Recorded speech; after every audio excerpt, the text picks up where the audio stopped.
هذه الأيام منتشر السعال، وهو على الأغلب أنه ناتج عن عدوى فيروسية تصيب الجهاز التنفسي، فما فيش بيت إلا وفيه أحد أفراد العائلة يسعل.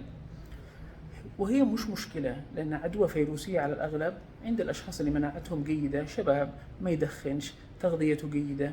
لكن المشكلة عند كبار السن، الحوامل اللي عندهم أمراض مزمنة مثل مرض السكري، الأطفال. فاللي يصاب بالسعال لابد أن يتجنب قدر الإمكان القرب أو الاحتكاك مع هؤلاء الفئات من أفراد عائلته، اللي هم مثلا عنده كبير في السن أو عنده مرض مزمن أو حامل. وإن شاء الله تكونوا في أتم الصحة والعافية. أخوكم الدكتور أشرف سعيد.